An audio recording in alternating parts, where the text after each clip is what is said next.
Thank you, Mr. Chairman, and Ranking Member Cardin and other distinguished members of the panel for inviting me here to testify today on this urgent and shameful issue of sexual abuse and exploitation by UN peacekeepers. Earlier this month, I had the opportunity to travel with Ambassador Power to the Central African Republic to witness the peaceful transfer of power to the newly elected president of that country. And in many ways, the trip underscored both the best and the very worst of UN peacekeeping. The presence of UN peacekeepers has been critical to staunching the ethnic violence in that country, violence that has led to the deaths of thousands of people and displaced hundreds of thousands of people. But as we all know, some MINUSCA troops have also been implicated in allegations of horrific sexual abuse, preying on the very people that they were sent to protect.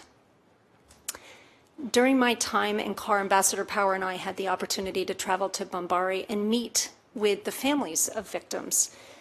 And their descriptions of the violence that their loved ones have suffered at the hands of UN peacekeepers were really powerful personal accounts that, for me, cut through the hand-wringing, frankly, the excuses for why this scourge has been allowed to persist for just too long.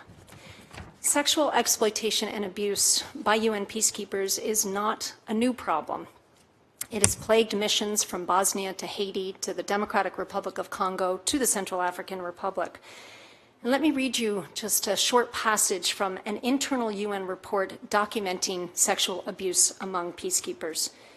Some girls, I'm quoting, some girls talked of rape disguised as prostitution, in which they said they were raped and given money or food afterwards to give the rape the appearance of a consensual transaction.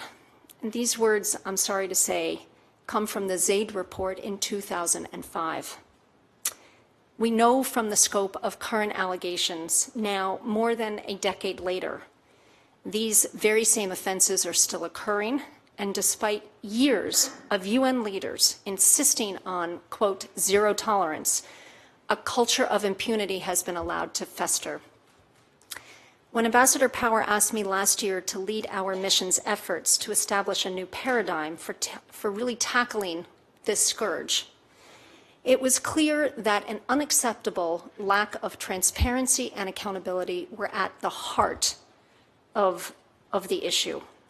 Yes, the UN published an annual report tallying the numbers and types of sexual abuses by mission, by peacekeepers, but under pressure from the troop contributing countries themselves, it withheld the nationality of the alleged perpetrators, and that made it difficult for member states to take collective action on tracking the status of investigations and the outcome of disciplinary action to hold perpetrators to account. And in short, without transparency, real accountability was at best inconsistent.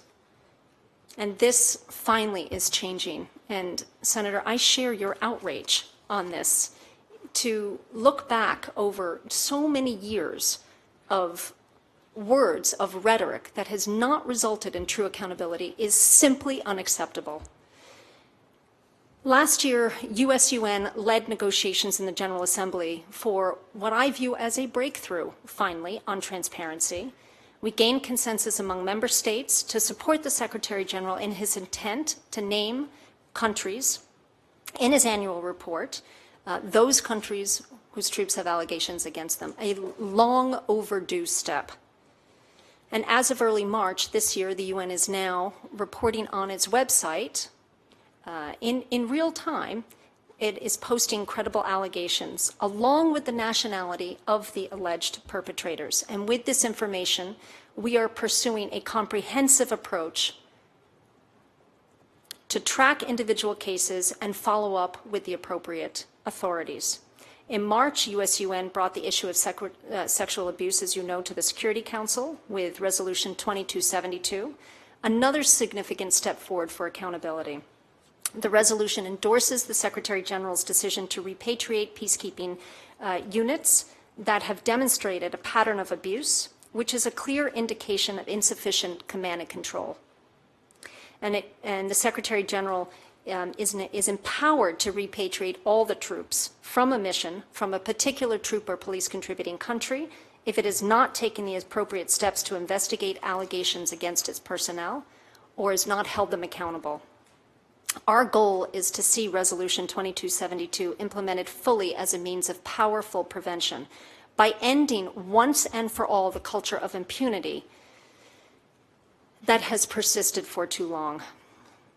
The other part of this strategy is to increase the overall supply of peacekeepers such that when military units or contingents are repatriated, there are others that are well-trained and vetted, able to deploy quickly to take their place. The UN has come a long way in responding to this scourge of sexual abuse.